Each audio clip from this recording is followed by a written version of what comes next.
आज सुभाष चंद्र बोस स्मारक समिति के तत्वाधान में टैक्सी स्टैंड पे स्वामी सहजानंद सरस्वती का 73वीं पुण्यतिथि का आयोजन किया गया। मैं Ashwini Kumar Shrivastava, the Don 24x7 में आपका स्वागत है। अभी हम हैं इस समय सुभाष चंद्र बोस स्मारक समिति, जहाँ पे स्वामी सहजानंद सरस्वती जी का पुण्यतिथि मनाया गया।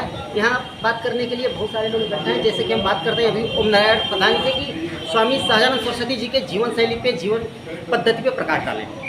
सर, ये स्वामी सहजानंद सरस्वती जी जो कि किसान सभा के क्या स्थापना किए थे, तो किस तरीके से समाज में उनका दायित्व रहा है?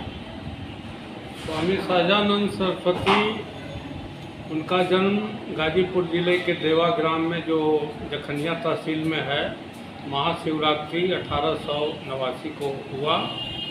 और वो बेनी राय उनके पिता का नाम था।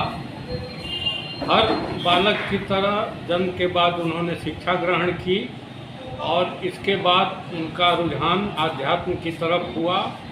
उन्होंने स्कूली शिक्षा के पश्चात भारतीय दर्शन के जितने अंग हैं उसमें न्याय, वेदांत, योग, मीमांसा, वैशेषिक सबका अध्ययन किया और वे ईश्वर की खोज में निकले। तमाम नदियों, पहाड़ों से होते हुए वे नर्मदा के तट तक पहुँचे, लेकिन उन्हें कहीं भी ईश्वर या ऐसा योगी जो ईश्वर के दर्शन करा सके उन्हें नहीं मिला। और फिर वे वापस आ गए और उन्हें अनायास ही ईश्वर के दर्शन किसानों में हो गया, जो अत्यंत ही विपन्न स्थिति में किसी तरह अपनी जीविका का निर्वाह करता था। सर, कहा जाता है कि स्वामी सहजानंद सरस्वती जी कुछ समय तक राजनीतिक से भी जुड़े रहे। हाँ, वे 5 दिसंबर 1920 को पटना में मजहरुल हक के निवास स्थान, जो अब सदाकत आश्रम के नाम से जाना जाता है और कांग्रेस का मुख्यालय है, वहाँ पर उन्होंने गांधी जी से मुलाकात कर कांग्रेस में कार्य करने की इच्छा जताई और वहीं से उनका राजनीतिक सामाजिक जीवन प्रारंभ होता है। चलिए सर, बहुत बहुत धन्यवाद हमारे चैनल से बात करने के लिए। जैसा कि अभी आपने देखा कि ओम नारायण प्रधान जी ने बताया कि किस तरीके से एक छोटे से परिवार से, छोटे से जिले गाजीपुर से निकल करके स्वामी सहजानंद सरस्वती जी ने पूरे विश्व पटल पे अपनी ख्याति प्राप्त की और किस तरीके से उनका जीवन चल रहा और इसके साथ साथ राजनीतिक में भी उनका प्रभाव किस तरीके से पड़ा, इसके ऊपर पूरा प्रकाश डाले हैं। इसके लिए सर आपका बहुत बहुत धन्यवाद।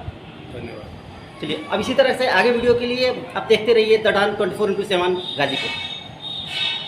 की बात कर रहे हैं तो हमें इधर उधर जाने की बजाय उनके जीवन के जो मूलभूत सिद्धांत हैं, जो मूलभूत घटनाएं हैं, उन पर अपना ध्यान केंद्रित करना पड़ेगा। अब आते हैं दूसरी बात पर कि स्वामी सहजानंद होता क्या है कि जब एक व्यक्तित्व तो बड़ा महान हो जाता है, जैसे सुभाष चंद्र बोस हो गए, महात्मा गांधी हो गए, स्वामी विवेकानंद हो गए, स्वामी सहजानंद सरस्वती हो गए, तो ये जब बड़े व्यक्तित्व होते हैं, ये बड़े व्यक्तित्व, इनके अंदर वाद का हट नहीं रहता, उनके अंदर हट धर्मिता नहीं रहती है।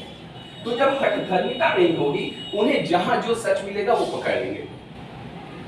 इसका सबसे बड़ा उदाहरण आधुनिक समाज में सिंगापुर के प्रथम प्राइम मिनिस्टर, प्रधानमंत्री Lee Kuan Yew. Lee Kuan Yew के मरते तक डॉक्टर अरुण राय, मैं भी ग्रामीण गरीबी पर काम कर रहा था इकोनॉमिक्स में, और वो सहजानंद पर काम कर रहे थे, समाजशास्त्र के विद्यार्थी थे। उनकी पुस्तकें रख रखे थे। हमको इतनी अभिरुचि आई इनको पढ़ने में, किसान क्या करें, गीता हृदय, मेरा जीवन संघर्ष में ऐसे 45 साल पहले पढ़ा, सब चीज़ें दिमाग से गायब। किसान क्या करें, संयुक्त क्रांति, संयुक्त मोर्चा और क्रांति, लेनिन से प्रभावित होकर उस समय देखा तो जो समझ उस जमाने में बनी, उसके आधार पर मैं कुछ कहना चाहूँगा। एक तो वो तेजस्वी ओजस्वी व्यक्तित्व थे, साथ ही संवेदनशील, और उनका व्यक्तित्व आपने ठीक ही कहा, इवोल्यूशनरी रहा, उत्तरोत्तर ऊर्ध्वगामी है अपने जीवन में। जो चीज़ जब उनको नहीं भाई, छोड़ते हैं और आगे बढ़ जाते हैं। केंद्र में यदि मैं देखूँ कि सहजानंद का केंद्र क्या है, मानवता है। मानवता ही उनका केंद्र है। जब जो चीज उनको लगा कि नहीं, इस रास्ते से मानवता का कल्याण होगा, तो वह रास्ता पकड़ा। किसान आंदोलन भी करते हैं। आपने जो जिक्र किया 2-3 घटनाएं स्वयं बताए हैं कि वो कैसे किसान मर गया था, कैसे बुद्ध जमींदार साहब के घर चला आ रहा था बल्टा का बल्टा, वो पूछे कि भैया क्या है, तो सब आपकी कृपा है, करिंदे लोग हैं दे रहे हैं। कहा करिंदे लोग कमा रहे हैं और खा तुम रहे हो। ये दृश्य देखिए उनकी। तो कुल मिलाकर के उनके अंदर जो संवेदना है, वह संवेदना उनको मार्क्स की तरफ ही ले गई है।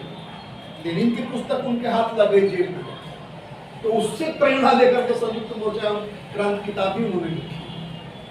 इसी जमाने में वो दांडी स्वामी हुए तो अपने अपने शास्त्रों का भी बड़ा गहन अध्ययन किया। गीता हृदय ऐसे थोड़े उनकी आई हुई। तो उत्तरोत्तर रोजगामी व्यक्तित्व है।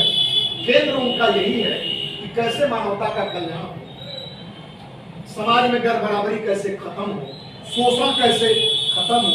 जीवन के अंतिम काल में आपने ही कहा कि 18 वामपंथी माधव 18 वामपंथी पार्टियों का सम्मेलन किया। 48 की घटना है क्या? 48 इसी टाइप की 49 याद आ गया। सम्मेलन किए कि सब लोग आप एकत्र होइए और समाज को हम एक नई दिशा।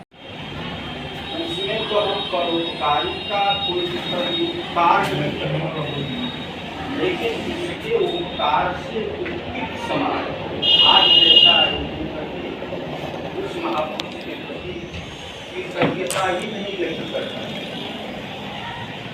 व्यक्ति का देहावसान होता है, विचारों का देहावसान नहीं होता। अपने जीवन काल में ऐसे महापुरुषों ने जिन विचारों को रखा जो आजीवन शाश्वत हैं, उनके विचारों का अनुसरण करने के लिए आज इस हृदय से कृतज्ञता व्यक्त करता हूँ, संकल्प लेता हूँ कि आपने जीवन दर्शन के रूप में जिन दिशाओं में हमें चलने के लिए इंगित किया है, जीवन भर उस पर चलते हैं।